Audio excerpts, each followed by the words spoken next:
آئیے آپ کو ایک ایسی دستاویز دکھاتے ہیں جو موجودہ دور میں اور آنے والے مہینوں میں اہم ترین خبروں کی بنیاد ہے اور حوالہ اس کے اندر اہم ترین ہے۔ یہ جو آپ اس وقت ظاہراً ایک قانونی پٹیشن دیکھ رہے ہیں جو بڑا بورنگ سے سبجیکٹ ہوتا ہے، یہ قانونی پٹیشن نہیں ہے۔ اس کے اندر آپ کو پاکستان کی حالیہ سیاست کا ماضی، عمران خان کے مسائل، پاکستان تحریک انصاف کا مستقبل، عمران خان اور ان تمام لوگوں کے ساتھ ممکنہ طور پر گٹھ جوڑ جو عمران خان کی جماعت کا بادی النظر میں تو ممبر نہیں تھے لیکن وہ ایکٹ کر رہے تھے ممبر، فوجی اہم عہدوں پر فائز، جنرل فیض جیسے لوگ، ان تمام لوگوں کا نیٹ ورک آپ کو کھلتا ہوا نظر آتا ہے۔ عمران خان کی طرف سے ان کے وکیل نے آج اسلام آباد ہائی کورٹ میں ایک پٹیشن فائل کی ہے۔ اس کا متن آپ کے سامنے ہے۔ پٹیشن کے اندر بہت ساری باتیں کی گئی ہیں لیکن انہوں نے بتایا یہ ہے سادے الفاظ میں کہ ہمارا جو کلائنٹ ہے، جو پٹیشنر ہے عمران خان، جس کے بہاف پر ہم یہ درخواست آپ کی کورٹ میں پیش کر رہے ہیں، اس کو خطرہ یہ ہے کہ حالیہ جو گرفتاری ہوئی ہے ایک اہم اور سینئر فوجی شخص کی جو ریٹائرڈ ہے، اس گرفتاری کو بنیاد بنا کر اور اس شخص سے وعدہ معاف گواہ بنوانے کا اہتمام کر کے اس پٹیشنر یعنی عمران خان کی کسٹڈی فوجیوں کے ہاتھوں میں دی جا سکتی ہے۔ اس کے اندر یہ امکان کہ عمران خان فوجی کسٹڈی میں جنرل فیض کی ممکنہ کنفیشنل سٹیٹمنٹ کی بنیاد پر جا سکتا ہے، اس کو بنیاد بنا کے پٹیشن فائل کی گئی ہے۔ تو انہوں نے یہ مفروضے بنائے ہیں 3-4۔ نمبر 1 کہ جنرل فیض وعدہ معاف گواہ بن جائے گا۔ نمبر 2 وعدہ معاف گواہ جب بنے گا تو وہ عمران خان کا نام لے گا۔ نمبر 3 جب عمران خان کا نام لے گا تو عمران خان کی کسٹڈی فوج کے پاس چلی جائے گی، اور نمبر 4 عمران خان کا کورٹ مارشل ہو جائے گا۔ تو یہ 4 مفروضوں پر انہوں نے خطرات اور خدشات کا اظہار کرتے ہوئے ہائی کورٹ سے رجوع کیا ہے۔ پہلے انہوں نے رجوع کیا تھا لاہور ہائی کورٹ سے، وہاں سے ان کو ڈائریکشن دی گئی جی کہ آپ متعلقہ عدالت کے اندر جائیں، اور وہ عدالت اب انہوں نے اسلام آباد ہائی کورٹ کا فورم استعمال کرتے ہوئے یہ پٹیشن فائل کی ہے۔ جو اس کے اندر ان لوگوں نے رسپونڈنٹس کو انوالو کیا ہے، اس کے اندر سیکرٹری لا ہے،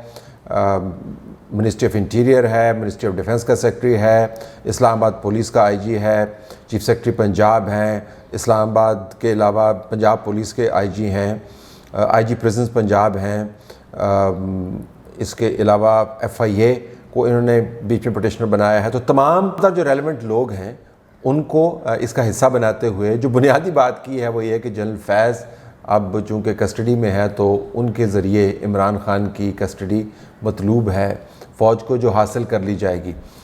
اس کے اوپر جو بنیاد بنائی ہے وہ میڈیا کی رپورٹس کو بنایا گیا کہ میڈیا کے اندر بہت زیادہ اسپیکولیشن ہو رہی ہے۔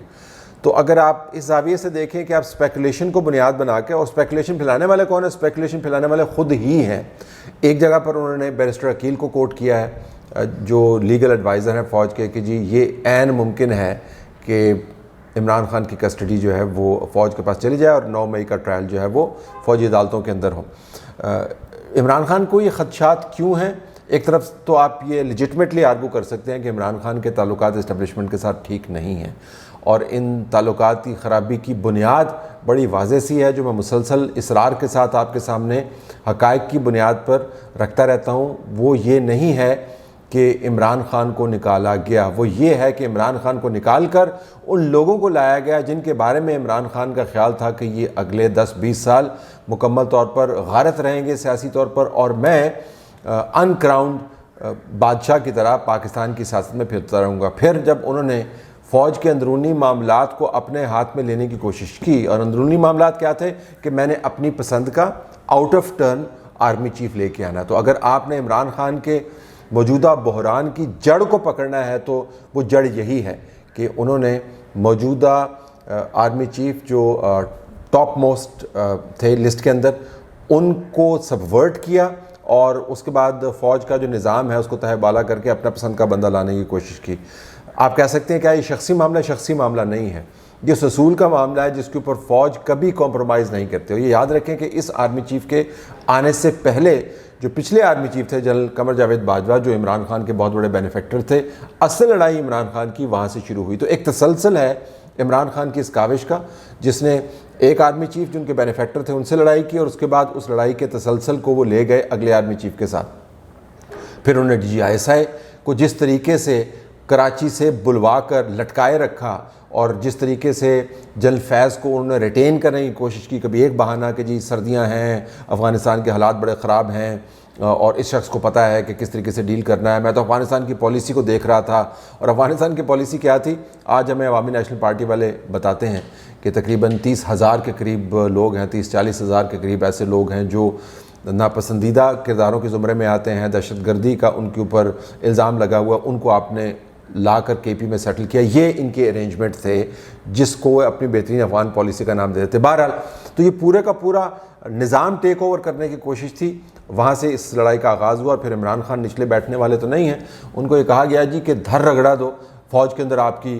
بڑی سنوائی ہے، بڑی شنید ہے، بڑی آپ کی لابی ہے۔ کل میرے پروگرام میں عامر ڈوگر صاحب جو پاکستان تحریک انصاف کے سینئر لیڈر ہیں، انہوں نے تو یہ بھی دعویٰ کر دیا کہ بس 200% نہیں کہا انہوں نے، لیکن فیصدیت میں وہ 99% انہوں نے کہا جی کہ فوج ہمارے ساتھ ہے۔ ایک ایسا ادارہ جس کو آپ مسلسل ٹارگٹ بنا رہے ہیں، کبھی آپ 1971 کے ان کو تانے دیتے ہیں، کبھی بنگلہ دیش کے تانے دیتے ہیں، کبھی بلوچستان کے اندر مظالم کے تانے دیتے ہیں، کبھی پاکستان میں جمہوریت کو تباہ کرنے کے تانے دیتے ہیں، کبھی ان کے خلاف آپ بین الاقوامی کیمپینز چلواتے ہیں، ان کے اوپر سینکشنز لگوانے کی کوشش کرتے ہیں۔ ایک ایسا ادارہ، سینکشنز جو ہیں وہ اداروں پر لگنی ہے، ڈپارٹمنٹس پر لگنی ہے، افراد پر بھی لگنی ہے، لیکن افراد بے معنی ہیں کیونکہ اصل ٹارگٹ آپ نے فوج کو بنایا ہوا، اس کو آپ اون کرتے ہیں۔ بہرحال یہ ان کو زوم تھا، اس زوم کے تحت انہوں نے پھر ہڑبونگ برپا کیا۔ فوج کا خیال ہے کہ 9 مئی کرنے والے ہیں ہی یہی، ان کے تمام لیڈران وہ لاتعداد قسم کے جو ٹارگٹس تھے ان تک پہنچنے کی کوشش جو کرتے تو ناکام ہوتے، بغیر ڈیٹیل پلاننگ کے یہ ممکن ہی نہیں تھا۔ ڈیٹیل پلاننگ کس نے کی؟ اس پٹیشن کے اندر آپ کو نظر آتا ہے کہ ڈیٹیل پلاننگ کرنے والے کا ممکنہ نام کیا ہے۔ عمران خان کو یہ خدشہ کیوں ہے کہ جنرل فیض جو ان کا اس حد تک ساتھی رہا کہ دونوں کے درمیان میں سے ہوا بھی نہیں گزرتی تھی، وہ عمران خان کے خلاف وعدہ معاف گواہ بن جائے گا اور 9 مئی کا مدعا جو اپنے سر لے لے گا؟ وہ ایسا کیوں کرے گا؟ ایسا اس وجہ سے کرے گا، نقادوں کا خیال ہے اس پٹیشن کے پیش نظر کہ ان کو پتہ ہے کہ انہوں نے کیا کیا ہے۔ تو یہ جو فیض عمران گٹھ جوڑ کی اسپیکولیشن ہو رہی تھی اس پٹیشن کے اندر، جب ان خدشات کا اظہار کرتے ہیں جی کہ ایسا ہونے والا، تو وہ کہتے ہیں کہ چور کی داڑھی میں ہے تنکا۔ ان کو پتہ ہے انہوں نے کیا کیا ہے، یہ نقاد کہتے ہیں ان کو پتہ ہے انہوں نے کیا کیا ہے، چونکہ پتہ ہے تو اس کو پریمپٹ کرنے کی کوشش کر رہے ہیں۔ عمران خان ماسٹر ہیں چیزوں کو پریمپٹ کرنے کی، کیونکہ ان کو پتہ ہوتا ہے کہ انہوں نے جو کرتوت کیے ہوئے ہیں سیاسی طور پر ان کی نتائج کیا نکلنے ہیں۔ ان کو پتہ تھا کہ جنرل باجوہ کے ساتھ لڑائی کس قسم کی میں نے کی ہے، کس بنیاد پر کیا، تو جنرل باجوہ کے خلاف پہلے سے کیمپین چلا دی۔ ان کو پتہ تھا کہ موجودہ آرمی چیف کے معاملے کو کس طرح انہوں نے سبورٹ کرنے کی کوشش کی ہے، ان کے خلاف انہوں نے پہلے سے کیمپین چلا دی۔ ان کو پتہ تھا کہ DGI کے بارے میں انہوں نے کیا کیا باتیں کی ہیں اور کیا کیا کام کیے ہیں، تو ان کے خلاف پہلے سے کیمپین چلا دی۔ تو یہ پہلے سے کیمپین چلا رہے ہیں اس معاملے پر جہاں پر دال میں صرف کالا نہیں ہے بلکہ شاید ساری دال ہی کالی نکلے۔ اب دیکھنا یہ ہوگا کہ جوڈیشری اس معاملے کو کیسے ٹیک اپ کرتی ہے۔ فوج کی طرف سے پیغام بڑا واضح ہے کہ جب ہم اپنے ایکس DGI اپنے ایکس کور کمانڈر، اپنے ایکس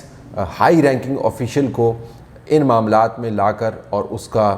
ٹرائل کر سکتے ہیں، تو اس کی ٹرائل کی پروسیڈنگز کے نتیجے میں جو معلومات نکلیں گی اس کی بنیاد پر ہم نے ہر کسی پر ہاتھ ڈالنا ہے۔ انہوں نے کمٹ کیا ہوا ہے 9 مئی کے معاملے کو پائے تکمیل تک پہنچانے کے لیے، تو کورٹس کا دیکھنا ہوگا کہ کورٹس اس رستے کے اندر عمران خان کے حق میں کون سی اور دیوار کھڑی کرتے ہیں تاکہ ان کو پروٹیکٹ کیا جائے۔ لیکن یہ پٹیشن آپ کو بتا رہی ہے کہ عمران خان کو پتہ چل رہا ہے کہ ان کے ساتھ کیا ہونے والا ہے۔